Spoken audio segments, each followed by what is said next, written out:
Ajaran agama yang diterapkan oleh beberapa oknum habaib, banyak oknum teman-teman, yang dimana saya bisa memberikan penilaian. Ajaran-ajaran sedemikian rupa ini mengkhawatirkan. Ajaran-ajaran dari habib-habib ini mulai memprihatinkan, yang dimana semakin kesini kita bisa menjumpai banyaknya kerusakan moral, kerusakan mental, dan kerusakan adab. Ketika kita memberikan pembahasan tentang oknum-oknum habaib yang menceritakan tentang khurafat, pembelaan-pembelaan mereka serupa dengan pernyataan-pernyataan, ungkapan-ungkapan, ceramah-ceramah yang dilakukan oleh Habib Rizik Syihab, goblok, presiden goblok, ataupun Habib Bahar Smith, anjing saudara, babi itu orang, dan beberapa habib lainnya yang dimana ucapannya, ujarannya penuh dengan toksik. Na'udzubillah min dzalik. Dan ini dianggap suatu kebenaran. Saya di sini akan menggarisbawahi ucapan saya yang dimana ajaran oknum-oknum Ba'alawi ini akan banyak merusak generasi bangsa. Yang dimana di antara mereka ada yang mengajarkan feodalisme, ya, menghormati para habaib lebih dari wajar, lebih dari kewajaran, sampai bekas kakinya itu didoktrin berkah, bekas pantatnya duduk berkah, bekas minumnya berkah, bekas ludahnya berkah. Pokoknya semua yang berkaitan dengan habaib berkah. Sehingga apa? Doktrin-doktrin kepada anak bangsa ini bisa mengarah kepada feodalisme. Bahkan memang sudah diterapkan. Di antaranya, kalau kita berbicara aliran sesat di dunia, aliran sesat di dunia itu beragam teman-teman. Tetapi kita bisa menjumpai beberapa aliran, banyak sekali aliran-aliran menyimpang, terkhusus yang beraliran Islam. Contohnya seperti LDII, Al-Zaitun, Ahmadiyah, dan beberapa aliran lainnya yang sesat menyesatkan, apalagi Syiah. Syiah dengan ajaran Ba'alawi ini 11-12 teman-teman, yang dimana mereka ini memiliki jargon yaitu cinta kepada Ahlul Bait. Mencintai Ahlul Bait berarti hukumnya fardu, wajib, sama kayak ente sholat 5 waktu, fardu. Siapapun tanpa pandang bulu, mau alirannya sesat, mau dia itu bodoh, mau dia itu bukan, misalnya bukan orang bener-bener orang ahli maksiat, itu keturunan Nabi.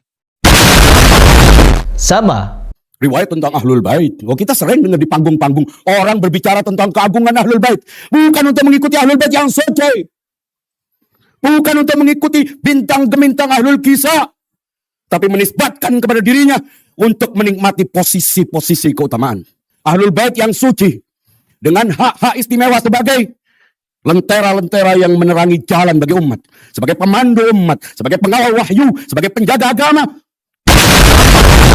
orang Ba'alawi yang dimana rata-rata berfaham sufi, hanya sedikit yang berfaham salafi. Mereka ini mengagung-agungkan Ahlul Bait. Sampai-sampai apabila ada orang yang mengkritiki habaib, itu bisa dikatakan sebagai iblis. Nah, tapi kalau udah mulai gaya, Habib kok seperti itu.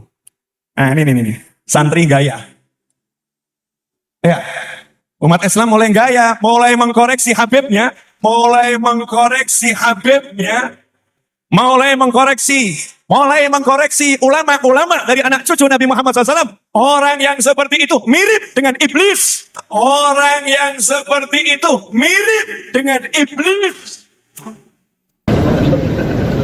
Dulu teman-teman, ketika saya masih menjadi muhibbin Habib, saya itu sangat ngefans sekali kepada Ustadz Abdul Somad, Ustadz Adi Hidayat, Buya Yahya, dan Habib Rizik Syihab. 4 tokoh ini saya kagumi dulu. Tetapi ketika saya bermanuver untuk tidak lagi menjadi muhibbin Habib dan mencoba untuk mengaktifkan akal waras saya, akhirnya saya menemukan berbagai macam kejanggalan, keanehan, kenyelenehan, bahkan kesesatan, penyimpangan, dan lain banyak hal yang membuat generasi bangsa ini ke depan mengkhawatirkan teman-teman. Sangat-sangat mengkhawatirkan. Bagaimana mungkin orang yang dikatakan cerdas, khidmat seperti Ustadz Adi Hidayat dan Ustadz Abdul Somad, mereka ini tidak pernah mengkritik ajaran-ajaran khurafat dari Habib. Tak ada satupun. Malahan kita bisa menjumpai pembelaan mereka kepada klan Ba'alawi ini. Kalau kita tidak percaya kepada habaib, artinya kita sudah meruntuhkan Rotib Al-Attos, Rotib Al-Haddad. Tuh, Bahkan tidak jauh dari situ kita bisa dikatakan Yahudi kalau tidak percaya kepada habaib. Sampai di titik itu. Beda halnya dengan Ustadz Adi Hidayat, yang dimana dia ini memang fahamnya seperti itu. Kalau kita ingin melihat senyumnya Nabi Muhammad atau akhlaknya Nabi Muhammad SAW, maka lihatlah Habib Umar bin Hafiz. Saya tuh paling senang kalau lihat Habib Umar, paling senang. Nah, paling Habib Umar itu kalau saya ngaji sifat-sifat akhlak Nabi, ya, itu saya paling pas melihatnya gitu. Susah saya ungkapkan itu. Jadi kalau saya lihat Habib Umar senyum itu, saya tuh kayak ngerasa lagi ngaji gitu ya, tentang bagaimana senyumnya Nabi dan sebagainya. Itu, jadi kita tuh melihatnya juga senang, nyaman. Nggak percaya silahkan Bu, belajar tentang senyumnya Nabi. Assalamualaikum ayyuhan nabi wa rahmatullahi wa barakatuh. Sanjungan-sanjungan sedemikian rupa ini bisa mengarah pada doktrin bahwa umat ini harus percaya mutlak kepada para habaib. Dan ini sangat berbahaya teman-teman. Yang dimana para habaib ini doktrinnya selain mereka ini mengatakan bahwa junjungan mereka, orang-orang sepuh mereka, leluhur mereka pernah melakukan karomah-karomah yang sangat luar biasa mengalahkan Nabi Muhammad SAW. Bagaimana tidak mengalahkan Nabi Muhammad SAW ketika mereka menceritakan tentang Al-Faqih Muqaddam yang bisa mi'raj 70 kali, menurunkan rantai emas dari langit, bisa hidup di dalam kuburan 70 tahun, duduk di kursi emas baca Quran. Bagaimana mungkin ketika di dalam kuburan mereka menjadi Tuhan? Tidak ada satupun aliran sesat di dunia ini yang mengatakan dirinya menjadi Tuhan atau sesepuhnya menjadi Tuhan, kecuali dua golongan. Yang satu Syiah, yang satu lagi ya Sufi. Sufi-sufi seperti Ba'alawi itu. Yang dimana di dalam kuburan mereka ini bisa menjadi Tuhan teman-teman. Man Rabbuka Habib Fulan bin Fulan, Man Nabiyuka Habib Fulan bin Fulan. Dan cerita ini bukan cuma satu-satunya, karena ada beberapa kisah dengan nama yang berbeda, ceritanya sama. Siapa yang mengetahui perkara gaib di alam kubur? Mimpi. Ini doktrin yang sangat rusak, yang dimana ibarat racun di dalam minuman, ketika diminum pasti mencelakai. Apa yang celaka di situ? Bisa akidah, bisa pemahaman dan penerapan syariatnya, dan bisa menjadi kepribadiannya yang terkontaminasi dengan virus tersebut. Karena apa? Ketika mereka mempercayai cerita-cerita sedemikian rupa, mereka ini akan memasrahkan sepenuhnya kepada oknum habaib tersebut. Bagaimana mungkin tidak bisa memasrahkan diri? Karena ketika ada salah seorang ahli maksiat, tidak pernah beribadah, lalai, fasik, meninggal hanya bermodal dia cinta kepada habaib, dikasih tiket sama habaib karena dia rajin memberikan makan kacang setiap malam, masuk surga tanpa hisab. Kerusakan. Bagaimana mungkin surga hanya dihargai sebatas kacang? Fasik. Mau diibaratkan dengan perempuan yang memelihara kucing dan tidak diberi makan, sama yang menolong anjing kehausan. Itu kisah Israiliyat. Tidak bisa disamakan dengan umat Nabi Muhammad yang sudah dibebani syariat. Syariat Nabi Muhammad SAW. Yang dimana sekarang ini sudah banyak diimprovisasi, dirubah-rubah, ditambah-tambah dengan alibi bid'ah hasanah. Ada yang joget-jogetan ketika mereka mengaku majelisan. Ada yang lempar-lempar makanan ketika mereka tasyakuran. Ada yang memuja-muji Allah tapi di depan patung Nyiro Kidul. Ayo podo dilingo kita manggonin tanah Jawa. Jimate kalimo soto asyhadu alla ilaha illallah. Ada yang mengaku dia meminta kepada Allah tapi mulutnya dan tindakannya meminta kepada ahlul kubur. Ya bin Muzin ikdi hajatina. Saya di sini ingin mengajak kalian berpikir tegas dan waras teman-teman, yang dimana ketika mereka ini kewalahan menghadapi video-video saya, mereka mengusung berbagai macam narasi dengan gerakan-gerakan yang konyol kalau menurut saya. Sampai-sampai Habib ini angkat suara dengan narasi-narasi konyol di dalam konten videonya, apalagi di dalam thumbnailnya yang menampilkan saya ketika dijebak oleh muhibbin kalian. Ayo kita dialog ilmiah, kita klarifikasi bersama. Ketika saya datangi, Eri pas datang sendirian, di situ sudah ada lebih 40 orang. Dijebak saya teman-teman untuk membungkam pembenci ulama Habib. Ulama apa? Ulama apa yang mengajarkan orang ketika dia mati, man robbuka Habib Fulan bin Fulan? Ketika dia mati dikasih tiket di belakang kepalanya, man nanti kalau kamu ditanya munkar nakir, jangan jawab kasih tiket ini blas masuk surga. Ulama mana yang mengajarkan seperti ini? Ditanya kitab mana? Mana kitabnya Al-Faqih Muqaddam? Tidak ada. Junjungan mereka yang diakui sebagai wali kutub itu tidak ada kitabnya, teman-teman. Mana kitabnya? Al-Faqih Muqaddam. Fikihnya, tafsirnya dielok-elokkan melebihi batas manusia wajar. Sampai-sampai mengalahkan Nabi Muhammad SAW Mi'raj 70 kali. Kambingnya diajak Mi'raj. Keluar masuk surga tanpa perantara. Kerusakan. Orang yang mengkritik mereka iblis. Orang yang berani-berani mengkritik habaib, tidak percaya kepada habaib, Yahudi.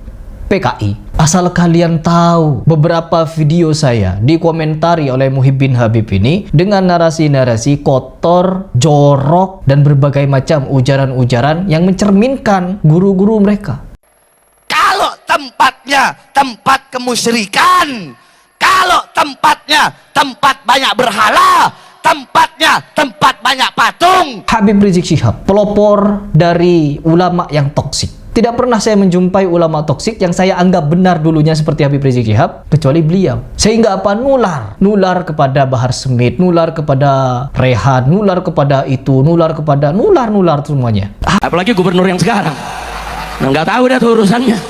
Hati-hati aja Jawa Barat jadi kabupaten atau provinsi berhala, hati-hati. Ayo semuanya nih, hati-hati nih Jawa Barat. Bu, mana ibu-ibu? Bu, angkat tangannya bu. Hati-hati, ini di Jawa Barat nih sedang ada ala khatarin azim, sedang ada bahaya besar. Nah, santri-santri di daerah-daerah, santri-santri di tempat-tempat itu tergantung tempatnya. Santri-santri itu tergantung tempatnya. Kalau tempatnya tempat kemusyrikan, kalau tempatnya tempat banyak berhala, tempatnya tempat banyak patung, kotanya kota kemusyrikan, kota maksiat, maka sedikit daripada santri-santri itu yang akan mendapatkan manfaat dan barokah daripada ilmu, saudara-saudara. Jangan harap Purwakarta bisa menjadi kota santri selama masih banyak kemusyrikan di kota Purwakarta, saudara-saudara. Jangan harap. Jangan harap potong lidah saya. Mungkin kalau Ustadz saya jawaban nggak berani untuk nyebut nama. Kalau saya sebut Deddy Mulyadi, saudara-saudara.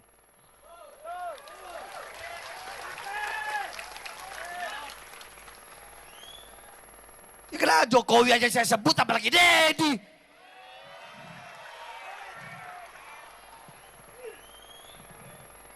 Betul. Saya nggak ada urusan, saya nggak ada urusan saya. Iblis saya makan kok. Dedi lagi. Dengar-dengar mau nyalon gubernur dia. Mau nyalon dia ya, dengar-dengar. Kalau dia sampai jadi gubernur, kemarin Purwakarta jadi kota kemusyrikan. Kalau dia sampai jadi gubernur Jawa Barat, maka Jawa Barat akan dia bikin jadi daerah yang penuh dengan kemusyrikan, saudara-saudara.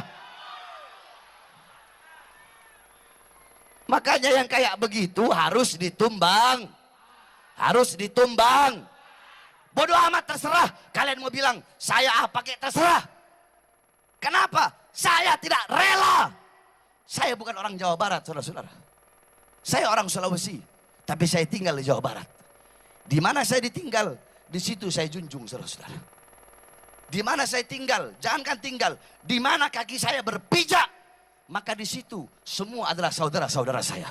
Siapapun mereka, siapapun agamanya, apapun rasnya, apapun sukunya, apapun warna kulitnya, selama kaki saya menginjakkan kaki saya menginjak di tanah Indonesia, dimanapun wilayahnya, dimanapun kabupatennya, dimanapun kotanya, dimanapun daerahnya, maka saya akan berada di pihak rakyat untuk membela rakyat sampai titik darah penghabisan, saudara-saudara. Allahu Akbar. Siap lawan kemusyrikan. Siap lawan kemusyrikan. Siap lawan kemusyrikan. Allahu Akbar. Enak aja mau jadiin Purwakarta kota kemusyrikan, udah dijadiin malah. Jangan. Purwakarta kota apa? Banyak anak buah yang nggak ada urusan. Bahkan nggak ada urusan. Bahar bin Smith nggak ada urusan. Saya udah gak ada urusan, saya gak peduli. Saya mau masuk penjara kek, udah gak ada urusan. Masuk penjara, masukin saya penjara. Pulang dari sini penjarakan saya. Saya gak ada urusan, saudara. Mau masuk penjara, ya saya 13 kali masuk penjara. Keluar masuk, keluar masuk, keluar masuk, keluar masuk. Kenapa? Karena saya membela rakyat. Yang saya bela, rakyat yang susah, rakyat yang kelaparan, rakyat yang ditipu, rakyat yang dibohongi, rakyat yang tidak disejahterakan. Itu yang saya bela, sehingga saya keluar masuk penjara. Makanya bagi saya sudah bosan, saya sudah muak melihat ketidakadilan bagi rakyat, melihat penyengsaraan rakyat, melihat penyesatan rakyat, melihat kesewenang-wenangan pemerintah kepada rakyat. Makanya saya sudah bosan, saya tidak peduli mau kalian penjarakan, mau kalian tembak, mau kalian racun, mau kalian bunuh. Saya tetap akan tegak berdiri, berada di pihak rakyat, membela rakyat sampai titik darah penghabisan, saudara-saudara. Siang keluar penjara, malam ceramah, besoknya ditahan lagi. Jadi jangan ancam saya dengan penjara. Jangan ancam saya dengan penjara. Jangan ancam saya dengan kematian. Karena bagi saya, mati untuk bangsa, mati untuk agama, mati untuk rakyat, kematian itu adalah hari raya bagi saya, saudara-saudara. Jangan pernah ancam kami. Jiwa kami, jiwa pejuang. Dimanapun diletakkan, tetap kami akan bertahan. Kami tidak peduli seberapa besar ancaman, hukuman, tuntutan. Kami tidak peduli. Penjara yang kalian anggap menakutkan, bagi kami adalah permainan. Penjara yang kalian anggap neraka, bagi kami adalah sorga. Kami tetap akan menegakkan kepala. Kami akan melawan para koruptor-koruptor, para pengkhianat-pengkhianat bangsa. Kami akan tegak berdiri melawan mereka. Tidak akan berhenti sampai mati. Tidak akan mundur walaupun harus hancur, saudara-saudara. Allahu Akbar. Siap hancurkan berhala, siap robohkan berhala, siap perangi berhala, siap tidak coblos gubernur yang suka bikin berhala. Pret. Mati Kang Deddy, hati-hati. Itu cucu Rasulullah. Hati-hati, itu Abuya, wali, pejuang itu. Kang Deddy hati-hati, Bahar namanya. Yang bibirnya merah Kang Deddy, hati-hati. Itu digigit kobra, kobranya mati. Jangan ya, enggak gue beberkan Har. Ente kan dibayarin oleh oligarki sama si Rizik. Sebagai biang kerok, sebagai perusuh di negeri ini. Ente seharusnya tahu siapa aneh, kenapa aneh sampai sejauh itu aneh tahu. Kalian kan peliharaan boneka-boneka politik. Rizik minta digebukin kali ya bang, sama orang Jawa Barat. Semua orang sekarang siap gebukin dia karena nggak takut lagi sama kualatnya. Dulu-dulu orang mikir gitu, mikir dua kali. Yang pertama cucu pahlawan, yang kedua cucu pitung gitu, cucu jawara Betawi saudara. Kemudian punya garomah. Kalau bakar foto dia, kalau berakin foto dia, mati gualat saudara. Ternyata garomah sama kualat itu nggak perlu ditakuti, saudara. Cucu lutung kok ngaku cucu pitung, saudara. Siap hancurkan berhala, siap robohkan berhala, siap perangi berhala, siap tidak coblos gubernur yang suka bikin berhala. Pret.